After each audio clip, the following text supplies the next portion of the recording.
May Day సందర్భంగా నెల్లూరు జిల్లా రాపూర్ పట్టణంలో ఆటో కార్మికుల సంఘం ఆధ్వర్యంలో సిఐటియు యూనియన్ నేతృత్వంలో స్థానిక ఆటో స్టాండ్ కార్మికులందరూ కలిసి వేడుకలు జరిపారు.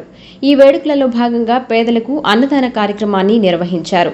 ఈ సందర్భంగా ఆటో కార్మిక సంఘం ప్రతినిధులు మాట్లాడుతూ సమాజ సేవలో తమ వంతు బాధ్యతగా ప్రతి ఏటా మేడే రోజున ఇటువంటి సేవా కార్యక్రమాలు నిర్వహిస్తున్నామని తెలిపారు.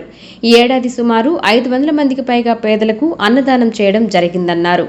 ఈరోజు రాపూర్లోనే మేడే సందర్భంగా ఆటో స్టాండ్ తరపున అందరం కలిసికట్టుకొని అన్నదాన కార్యక్రమం నిర్మించాము. కావున దానికి సహకరించిన దాతలు మాకు అందరూ కొద్దిగా మాకు సహాయం చేశారు. వాళ్ళల్లో పాపకన్న మధురెడ్డి గారు, తెగచల్ల మధురెడ్డి, రాజేష్ గారు, ఎలగనూరు రమణమ్మ, దందోలు వెంకటేశ్వర రెడ్డి గారు వీళ్ళందరూ మాకు సహకరించి అన్నదాన కార్యక్రమాన్ని గొప్పగా చేసేటట్టు మా వెనకుండి మాకు బలమించి మమ్మల్ని పేదలందరికీ అన్నదానం చేసేటట్టు మాకు సపోర్ట్ చేసి బాగా చేస్తున్నారు.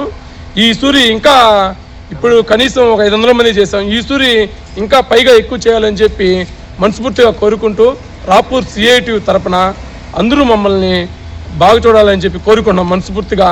ఈ కార్యక్రమంలో సిఐటియు నాయకులు శ్రీనివాసులు, ఆటో కార్మికులు విజయబాబు, సాయి కుమార్, చక్రవర్తి, జయశేఖర్, రామయ్య, శంకర్, వెంకటేశ్వర్లు తదితరులు అధిక సంఖ్యలో పాల్గొన్నారు.